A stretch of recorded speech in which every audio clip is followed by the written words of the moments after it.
All right, hello everyone. So today I picked the G1000 Global Positioning System. So I know we had lots of different options of anything from electronic flight bags to different types of airline GPS units, but my more expertise is within the G1000 and their GPS system that they have because that's what I trained on and also what I currently am instructing in. So that is ultimately the one I decided to choose.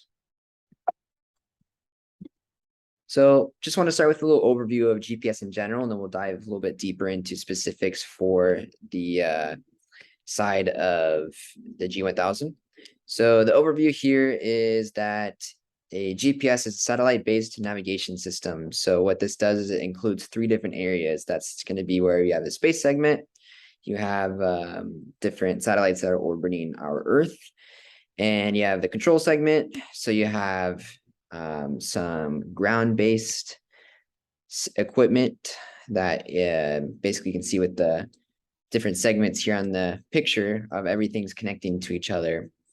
And then you have the user segment, which is us. So that's going to be any sort of cell phone, GPS that's in a car or an aircraft or anything that wants to use to get some sort of positioning from the global positioning system.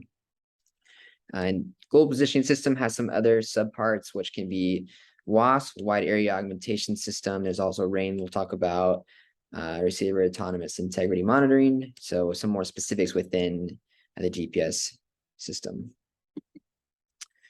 So the global positioning system, the space segment, what that is, it's a constellation of at least 24 satellites that are going to be orbiting around their Earth, approximately 11,000 nautical miles above the Earth. So the way that they're set up and spaced out is that at any time, 5 should be in view to any receiver.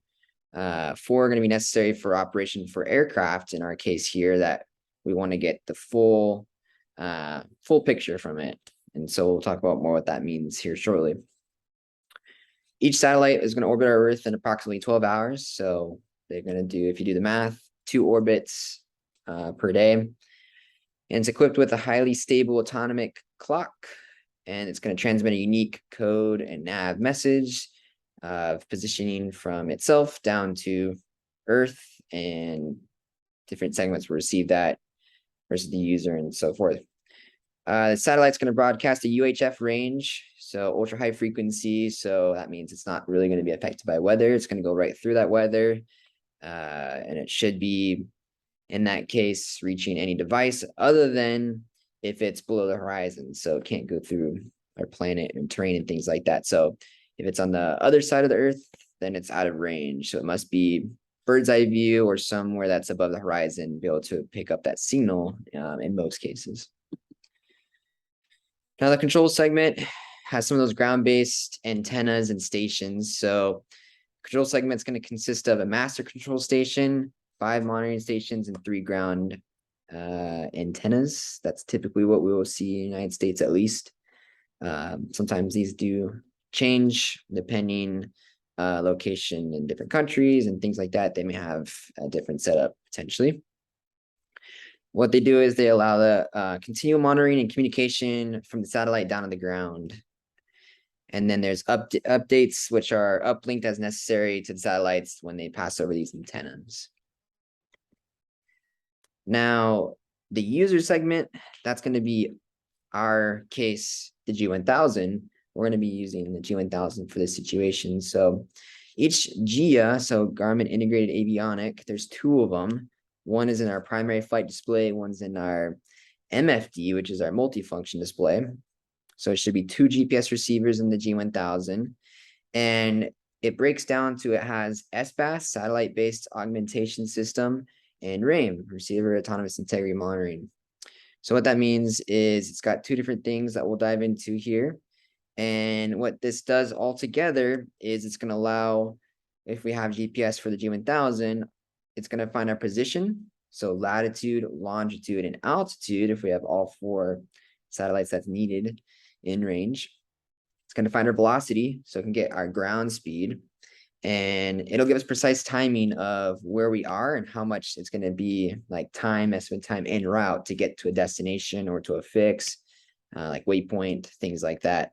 So with this G1000 and having GPS, we can fly to different GPS waypoints. There's specific locations where they have names, and it's just going to say, okay, we're going to fly here to this spot on the map, and it's going to be named like Lutzy or Weebat. There's lots of different names that they come up with all over, and they're spaced out lots of different areas. And we use those for providing guidance, forms of navigation, be able to get from one point to another in this case.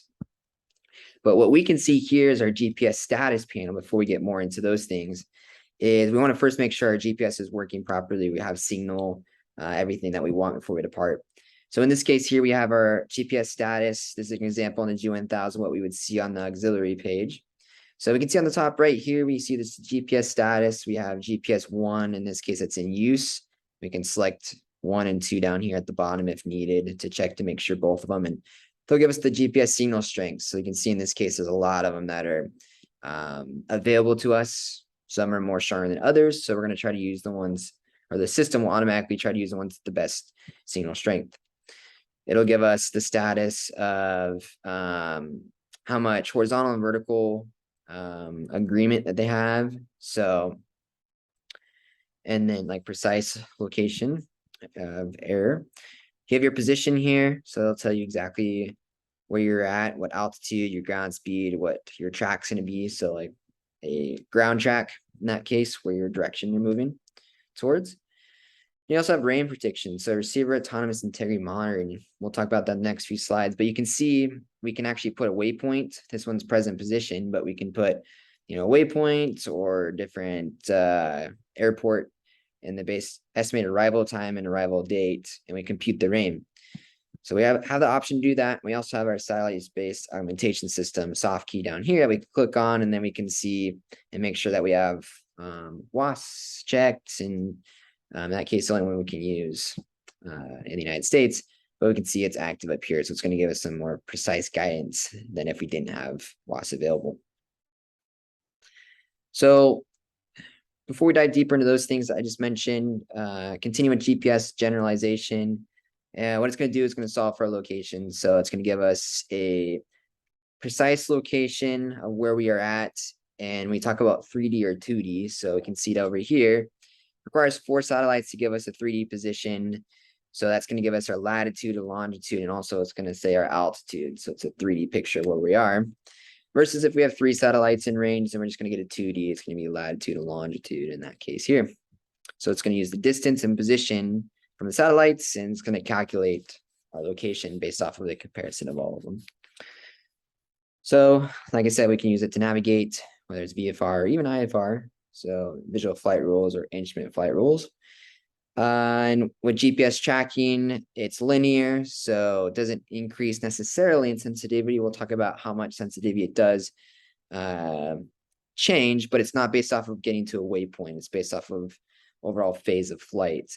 Unlike a VOR or localizer, where the closer you fly to it, the more sensitive it gets. Saying you're this far off versus this far off, it's more linear. It doesn't change necessarily that way. So one thing is it can be really tempting to rely on GPS. We rely so heavily on it now because it's great. We can use it mostly anywhere and it's very accurate, but we don't always want to rely on one means of navigation. So there is types of situations where it can be having an outage, and then what will we do? We just talked about that the last video discussion, which is, if we have an outage, what are we going to do? So we have to think about backups like VORs, localizers, ILSs, things like that, ground-based equipment for navigation purposes in that case, especially if we're in the clouds, that could be a bigger factor there. All right, so going more into that RAIN I mentioned earlier. So that's going to stand for Receiver Autonomous Integrity Monitoring.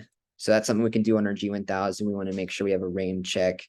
So RAIN is the receiver ability to verify the integrity of the signals that's received from the satellites. So we can see that if we have 5 satellites that's here within range, we're just testing the integrity of them, the signal strength. And so we're predicting differences of the movement and making sure that we have that signal along our route.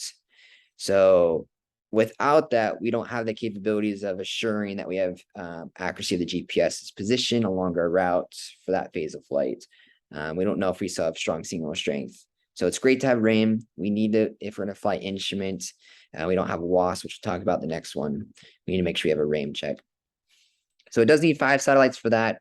So remember 4 for the 3D picture, and then the 5th one would be our RAIM satellite there, basically checking the integrity of the 4. Now, if you have fault detection exclusion, that's going to use 6 satellites. So in this case here, if we have one that's, kind of a corrupt signal or not very good, what it's going to do is just going to cancel that one out, and it's going to put that 6th satellite into our view and use that one instead. That's going to have a better satellite integrity and signal strength. So it's kind of it's actively doing it in the background. We don't have to do anything as pilot. Just going to actively be doing that for the G1000. Going on to WASP. WASP is great. It's kind of more advanced option for GPS, especially the G1000s. The newer ones, like the new generation NXI, they do have WASP typically. The older model G1000 may not always. What it does is it can actually improve the accuracy, integrity, and availability of GPS signals. So it's going to become even more accurate than even if we just had 4 orbiting GPS satellites. And so what that does is it's going to be using the GPS satellite from the constellations that are positioned from those. And it's going to be monitored by the WASP ground-based stations. So you have those GPS satellites that are orbiting, the picture on the bottom left. And you have those reference stations that's all over the US there. And so they're going to determine the satellite's clock and position corrections based off of, they're in orbit, the Earth's moving, and then the users are also most likely moving as well. So there's some errors within those cases. So those correction messages are prepared to uplink this information to a geostationary satellite via ground uplink station. So what that means is we can see in the second picture, now it's those reference stations are going to send that corrected information over to the ground-based stations here. So they have a master station. That master station is going to see over here, it's going to uplink it to a geostationary satellite. That's considered our WASP satellite there. So it's not orbiting away from us or away from the United States. WASP is a United States system. It's not going to orbit, against us. It's actually going to stay above the United States at all times and orbit with us. That way it stays always above the United States, and it's geostationary. It's meaning it's stationary above us. So it's prepared to send that information up to the geostationary satellite, and then the WASP receivers are able to receive those corrections so they can make those adjustments as necessarily. So there's either 1 or 2 geostationary satellites typically with a fixed position over the equator. So it is compatible with the basic GPS signal structure, which means any WASP enabled GPS receiver can read it and correct for that. So here's a better image that kind of gives us the differences. So we can see that in this left picture here, you can see the GPS accuracy for a standard, basic GPS receiver. It can kind of tell us that's in a building, but in this case, if you're using WASP, it can say you're sitting right down at that table specifically. So it does give you a lot more accurate position and in this case, guidance, as we'll see here in a second, moving forward. And you can kind of see a better picture here that the FAA mentions of what that looks like for WASP with the receiver, the aircraft, 4 satellites that it's using, but it's also receiving information from that WASP satellite. The 4 orbiting are giving information of their position and their clock and timing down to the reference stations. Going to correct those errors and send that information to the master station. Master station goes to the uplink station, which then sends the corrections to the WASP geostationary satellite. So it does require a position accuracy of 25 feet or less. 95% of the time is what WASP recommend or guarantees and requires to have consistently. But typically we can get within 1 meter laterally and 1.5 meters vertically. In that case, about 3 feet. So very accurate. If we look at a GPS approach here in this case, RNAV approach has lots of different types of specifics you can do here. Different types of lateral and vertical guidances that a GPS approach can give us down to the runway. Well, if you have WASP, it can give us much more guidance, meaning it's just more accurate positioning. So it can get us lower minimums, so lower altitude down the runway or in front of the runway, and better guidance. So it's going to say we can get you right down to this spot, closer to the runway and lower, then if it wasn't as accurate, it's just got more room for error. So it has to be higher and a little bit farther out in that case here. So if we can see in this case here, we have a CDI scale. So what that means is with the G1000, it's actually, like you said, it's linear. It doesn't change by fix, it changes by phase of flight. So when you're on the departure, if you have these two dots on your horizontal situational indicator, you can see this whole system or equipment instrument that we use, flight instrument. These are the dots you can see in this image. So if the aircraft's flying on the departure, it's 0.3 nautical miles from cross track from the aircraft all the way to the outer dot. So our course is right here in the middle. This is saying that we're on the course. If this was to slide out to the right, in the example here, this outer dot would say we're 0.3 nautical miles off course in this case here. So if it was all the way to the right, our aircraft would say we're to the left of course. Now when you get to the terminal phase here, it's usually, you know, just a little bit farther out, 30 nautical miles or so is what they use outside of the airport or departure airport. Now it's going to get less sensitive. So it's going to get 1 nautical mile of the outer dot for deflection. Then you're en route. So you're up at altitude, just cruising. It's going to go out to 2 nautical miles. So it's not as important to be super accurate in that case there. So it gives a little bit more room to work with.